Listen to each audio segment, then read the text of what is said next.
Atiku, David Mark, Arẹgbẹṣọla gba agbára tuntun.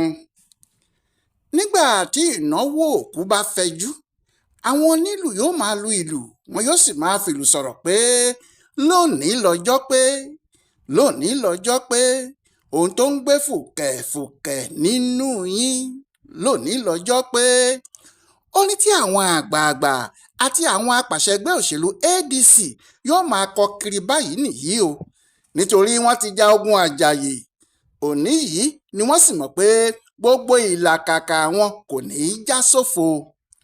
Àjọ tó ń ṣètò ìdìbò nílẹ̀ yìí, ìyẹn àjọ tó lágbára lórí gbogbo olóṣèlú àti àwọn dupòdupò pátápátá, àjọ INEC ti kéde o pé àwọn ti fi òǹtẹ̀ lù, ìwé sì ti jáde pé ẹgbẹ́ ADC ti àwọn David Mark, èyí tí Mark jẹ́ olórí ẹ̀, tí Raufu Arẹgbẹṣọla jẹ́ akọ̀wé, làwọn fọwọ́ sí o. Òun sì ní ẹgbẹ́ ADC kan ṣoṣo tí àwọn mọ̀, àwọn tí yóò sì máa pàṣẹ ẹgbẹ́ náà lọ láti àkókò náà nìyẹn. Ohun tí èyí túmọ̀ sí ni pé ADC tí wọ́n ti ń pariwo tí ìjà ń lọ lọ́tún tó ń lọ lọ́sì, tí àwọn kan ní àwọn ò ní gbà, ADC kò lágbára, àwọn tó dé yìí ò lè ṣe olórí àwọn, nítorí àwọn kọ́ ni wọ́n ní ẹgbẹ́ ọ̀hún. INEC ti fòpin sí gbogbo eléyìí o. David Mark ni alága ẹgbẹ́ òṣèlú ADC, Raufu Arẹgbẹṣọla lakọ̀wé wọn. Nínú ẹgbẹ́ yìí ni àwọn adìgbòlùjà òṣèlú tí inú ń bí gidigidi lọ́wọ́lọ́wọ́ báyìí wà. Atiku Abubakar, Nasiru El-Rufai, Raufu Arẹgbẹṣọla, Peter Obi, Rotimi Amechi, Dino Melaye, Aminu Tambuwa, Abubakar Malami, Dele Momodu àti àwọn bẹ́ẹ̀ bẹ́ẹ̀ lọ. Ohun kan tó pa gbogbo àwọn èèyàn yìí pọ̀ tó sì so wọ́n pọ̀ gan-an kò ju pé gbogbo wọn ni inú ń bí sí ìjọba tó wà lóde yìí, àgàgà sí ààrẹ Bọ́lá Ahmed Tinubu. Àwọn yìí ni wọ́n ṣa ara wọn jọ tí wọ́n ní àwọn yóò ṣe ẹgbẹ́ aláṣepọ̀, nígbà tí wọ́n sì sá lọ sọ́tún tí wọ́n sá lọ sósì, wọ́n fi kalẹ̀ sínú ẹgbẹ́ ADC. Wọ́n ní ẹgbẹ́ tí àwọn yóò fi ja ìjà Agbara tí àwọn fẹ́ jà nìyẹn. Ní ọjọ́ kejì oṣù keje 2025 yìí ni wọ́n kúkú pàdé lọ́wọ́ kan náà nílùú Àbújá. Níbi ìpàdé wọn náà ni wọ́n sì ti kéde fún gbogbo ayé pé ADC làwọn, tí wọ́n sì yan àwọn olóṣèlú ńláńlá tuntun sínú ẹgbẹ́ náà tí wọ́n ní kí iṣẹ́ bẹ̀rẹ̀ ní pẹrẹwu. Ọ̀pọ̀ àwọn èèyàn ni ẹnu yà lọ́jọ́ náà nígbà tí wọ́n rí àwọn tí wọ́n kó ara wọn jọ yìí, torí kò sí ẹni tó mọ̀ pé nǹkan tó le tó bẹ́ẹ̀ yẹn ni, torí gbogbo àwọn tí wọ́n rí yìí ni wọ́n ti jẹ́ alágbára nídìí òṣèlú nígbà kan ní Nàìjíríà yìí rí. David Mark ti ṣe gómìnà, ó ṣe mínísítà, ó ti ṣe sẹ́nẹ́tọ̀, ó sì ti ṣe olórí ilé ìgbìmọ̀ asòfin àgbà ní Nàìjíríà yìí fọ́dún 7.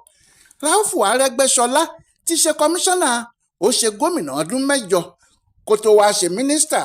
Rotimi Amechi ti ṣe olórí ilé ìgbìmọ̀ asòfin ìpínlẹ̀ wọn fọ́dún 7, ó ṣe gómìnà odidi ọdún 7, ó ṣe mínísítà fún ọdún 7.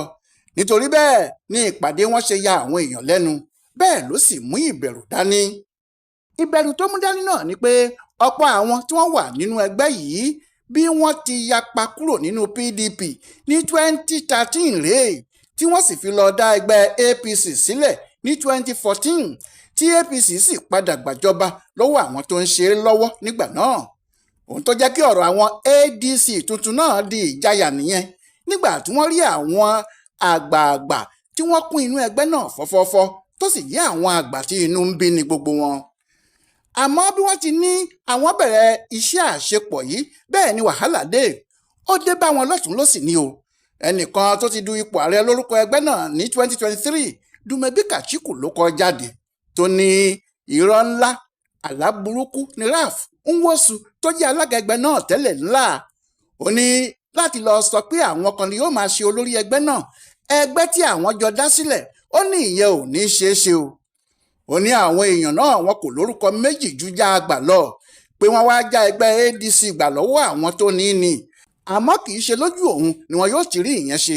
Òun ò sì lè gbà, bẹ́ẹ̀ ni òun kò sì lè jẹ́ kí ẹnìkan ṣe alága ẹgbẹ́ náà ju àwọn tí wọ́n ti wà níbẹ̀ tẹ́lẹ̀ lọ. Ó ní òun ò gbọ́dọ̀ gbúròó àwọn David Mark nínú ẹgbẹ́ àwọn o. Bí òun ti wí nìyẹn kò sì pẹ́ lẹ́yìn èyí ni ẹnìkan tó ní òun ni igbákejì alága ẹgbẹ́ ọ̀hún náà fò jáde tó pe àwọn oníròyìn jọ tó sì kéde fún wọn pé ADC tí wọ́n ń wí yẹn òun ni igbákejì alága ẹ̀ bí alága àwọn kò bá sì ṣe ẹgbẹ́ mọ́ tàbí tí kò bá fẹ́ ṣe ipò alága yìí mọ́ òun ti rẹ́dì, òun lòun ti múra sílẹ̀ òun sì ti gbáradì láti máa ṣe alága náà lọ. Kí wọ́n má dárúkọ àwọn David Mark tàbí Arẹgbẹ tàbí ẹnikẹ́ni sínú ẹgbẹ́ àwọn o, wọn kò gbọ́dọ̀ pè wọ́n ní adarí nítorí àwọn ò ní fi ẹgbẹ́ àwọn sílẹ̀ fẹ́nìkan. Bí àwọn ti ń ṣe yìí bẹ́ẹ̀ náà ni àwọn alága ẹgbẹ́ náà ní àwọn ìpínlẹ̀ gbogbo bẹ̀rẹ̀ sí jáde. Wọ́n ní àwọn ò mọ àwọn èèyàn náà rí pé ADC yìí ẹgbẹ́ àwọn ni. Ọ̀rọ̀ náà sì dàbí pé àwọn alátakò àwọn náà ti bá wọn dá sí ọ̀rọ̀ yìí o, nítorí gbogbo àwọn tí kò ṣe nǹkan kan nínú ẹgbẹ́ ADC ọ̀hún tẹ́lẹ̀ gbogbo wọn ló bẹ̀rẹ̀ sí jáde lọ́tún lọ́sì tí wọ́n sì ń pariwo pé ẹgbẹ́ àwọn ni àti pé kò sí àwọn àjòjì kan tí yóò wá gba ẹgbẹ́ náà lọ́wọ́ àwọn. Wọ́n ní àwọn ò gbọ́dọ̀ rí Atiku tàbí El-Rufai tàbí ẹnikẹ́ni nínú àwọn èèyàn tuntun yìí pé sáré wá ní gbogbo wọn o, kí wọ́n tètè ya sáré padà. Wọ́n ní wọn ò lè gba ẹgbẹ́ àwọn lọ́wọ́ àwọn. Ọ̀pọ̀lọpọ̀ àwọn ibi tí àwọn aṣáájú ADC tuntun yìí bá sì ti ń lọ ìjà ni àwọn kan ń gbé kò wọ́n níbẹ̀. Kò sì tí ì pẹ́ rárá tí wọ́n jòkòlù El-Rufai ní ìpínlẹ̀ Imo, ìyẹn lẹ́yìn tí wọ́n ti lé ní àlejá sí gọ́tà ní Kaduna níjọ́sí. Bẹ́ẹ̀ ni àwọn alágbára míì tí wọ́n ń jáde láti polongo ADC yìí ń kó wàhálà tiwọn náà lóríṣìíríṣìí. Èyí ló sì fa wàhálà tí àwọn èèyàn sọ pé ẹgbẹ́ ADC yìí nǹkan mà wà fún wọn o. Ọ̀pọ̀ àwọn tí wọ́n fẹ́ àwọn ẹgbẹ́ náà pàápàá làyà wọn já nítorí wọn ò mọ ibi tí kinní náà yóò já sí gan. Àmọ́ ní ọjọ́rùú wẹ́sídẹ̀ẹ́ òní yìí ọjọ́ 10 oṣù kẹsàn-án ọdún 2025 INEC gbé ìwé wọn jáde sórí àtẹ ayélujára wọn. Gàdàgbà ni wọ́n sì kọ orúkọ ADC síbẹ̀. Àmọ́ kì í ṣe pé wọ́n kọ orúkọ ADC síbẹ̀ lásán kọ́ o, wọ́n kọ orúkọ àwọn apàṣẹ ẹgbẹ́ náà síbẹ̀ ni. Wọ́n ní David Mark ní alága, Raufu Arẹgbẹṣọla ní akọ̀wé, Mani Ibrahim Ahmad ní akápò, Akibuda Hatu ní akọ̀wé owó, ọ̀jọ̀gbọ́n Ozeme Ozumbo gómìnà ìpínlẹ̀ Edo tẹ́lẹ̀ sí ní olùdámọ̀ràn wọn lórí ọ̀rọ̀ òfin. Ohun tí eléyìí túmọ̀ sí ni pé ẹgbẹ́ ADC ti di ẹgbẹ́ alátakò lóòótọ́, wọ́n ti fìdí múlẹ̀ báyìí, ẹnìkan kò sì lè fà wọ́n tu. Bẹ́ẹ̀ ni David Mark ní alága wọn o, àwọn Atiku àti El-Rufai sì ní bàbá àṣàlẹ̀. Kò sí tàbí ṣùgbọ́n ìpadàbọ̀ Abija làwọn ADC yìí o, eegun ẹja tí kò ṣeé gbémì mẹ́bà ni wọn yóò sì dà sí ọrùn APC. Ọrùn APC nìkan sì kọ́ o, ọrùn ààrẹ Tinubu pàápàá ni. Ọláyíwọlá alága ló sáré yẹ ọ̀rọ̀ agbára tuntun tí àwọn ADC yìí gbà fún bùdó àgbáyé fún àṣà àti ìṣe Yorùbá World Center nínú ọgbà yunifásitì Ìbàdàn. Ẹ kú etí gbọ́ eléyìí.